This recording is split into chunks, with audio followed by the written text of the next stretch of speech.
Ассаламу алейкум, момын мұсылман бір туғандар, қырғызстандықтар, ұлтташтар, замандаштар, амансыңар, москвалықтар. Достор, мындай ойлонуп, кейде мынау Москвада бизнес қылған таксопарк иштеткендер бар ғой, именно таксопарк иштеткендер.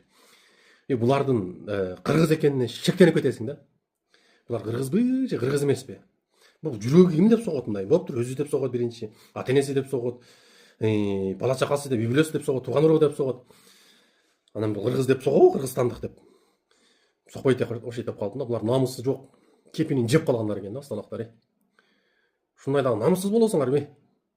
Өз-өздікілерді шақырып, бүт бардығын, выкупқа деп беріп, анан кейін ептеп шылто тауып, 1 жылдан кейін, 1 айдан кейін, 5-6 айдан кейін, 2 жылдан кейін машиналарын лизингке салып беріп, алып кете беріп болды депші. Мен анын выкупқа берген ақшасын сол чөнтөккө салдым дагы, кампап айттым, урсакты. Мен болды, ақчаны кылдым дагы, болды, бизнес. Аллаху акбар. Банкрот болып қалдым деп жау бергендер. Силерде ғұрур, намыс деген бар ма?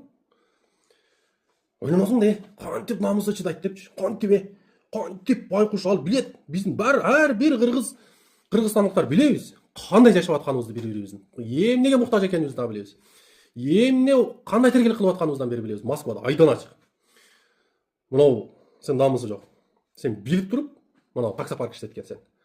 Билип туруп бересің, билип туруп лизингке салып берип, билип туруп алдырып коесуң. Сен оңбой каласың. Бизнес дебе. Бизнес мындай болбойт. Бизнес таза бизнес болот.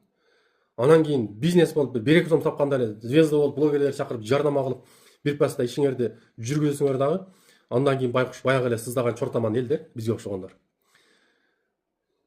Анан намысыңа кел деп айтасың акыры. Мен болбосо башка бирөө айтат да сага. Ошон үчүн намысыңа кел, эсиң бар детеңи жый, бизнес кыл, бирок таза кыл. Мынау тиешелүүлөр буну жөнөтүп койгон достор.